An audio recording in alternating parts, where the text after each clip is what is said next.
Hi there. Today I'm going to show you a video tutorial of how I actually do the polka dot effect in my crochet.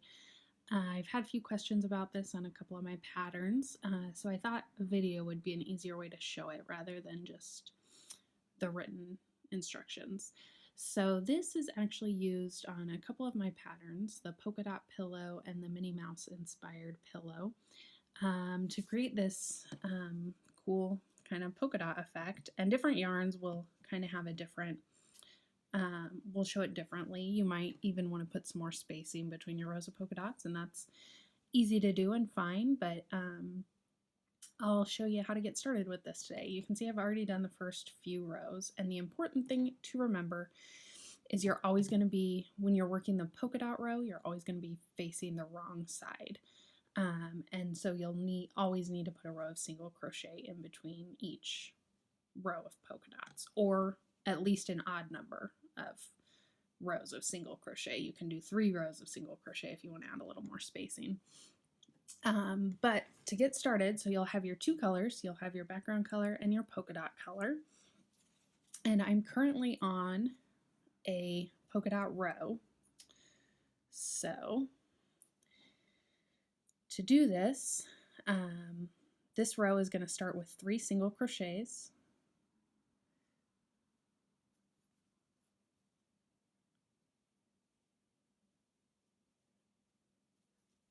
And now when you get to your 3rd one, you're not going to finish. You're just going to pull up that loop and then let your yarn hang. And you'll bring up the color that you're using for your dots. And now you'll create a little loop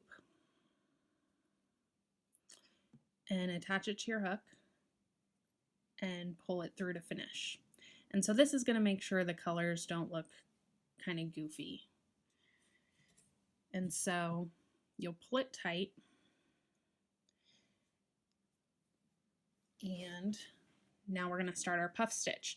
And when you're doing this, there's a couple things to keep in mind. First, your yarn can get very tangled very easily, so it's best if you keep the background color over here, and then I have my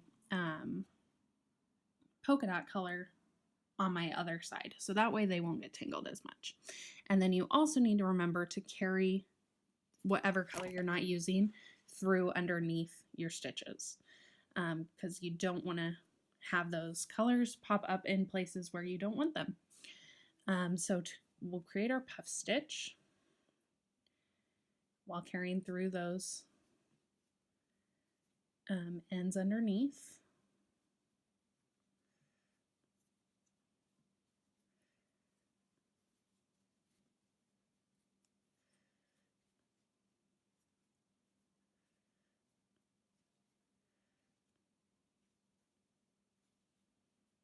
And you can make your puff stitch smaller if you want. I think the pattern I use has you have about 7 loops on your hook before you finish it through, but you can make that smaller if you want.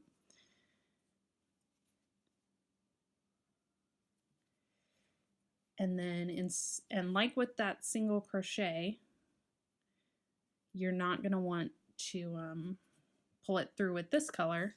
You're going to let this color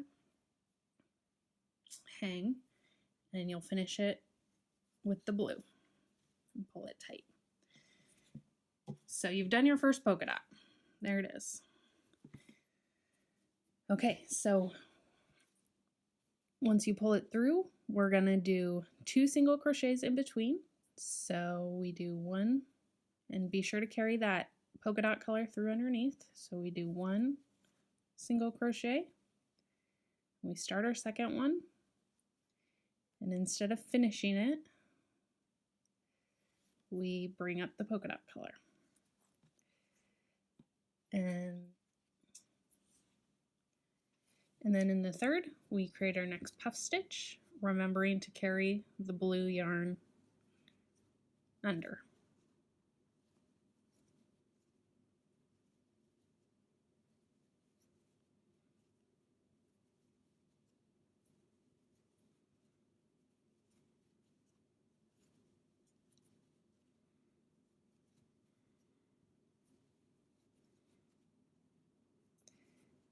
then keeping the polka dot color behind the work.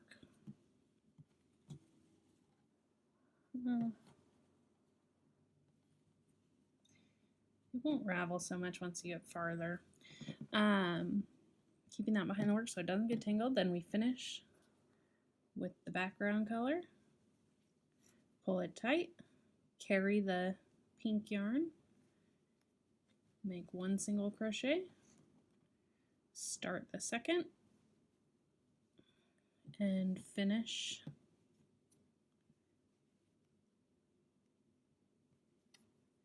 with the dot color, and move on to your next puff stitch. So it's really pretty simple. The main things are keeping your yarn from getting tangled and doing the color change at the right time and carrying your yarn through. If you forget to carry your yarn through, it's really not going to look good and you'll end up undoing whatever work you've done. And then once you get your row of polka dots done, you'll do that row of single crochet to get back to the wrong side.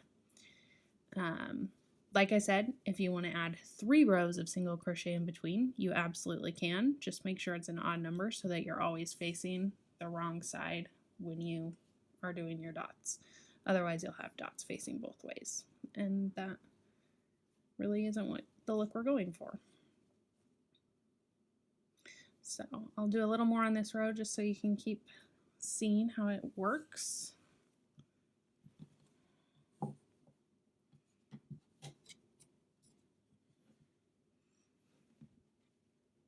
Oh.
There we go. There's our row of dots so far. It will straighten out more once you get more going. And then since this is a pillow, you actually create 2 panels and then attach it, sew them together on the sides and around anyways. So that will help straighten it out as well. But I hope this tutorial helps a little bit, and I hope you can incorporate this into your own projects or try out those pillows, and I'd love to see what you make, so be sure to share them with me. Thanks for watching.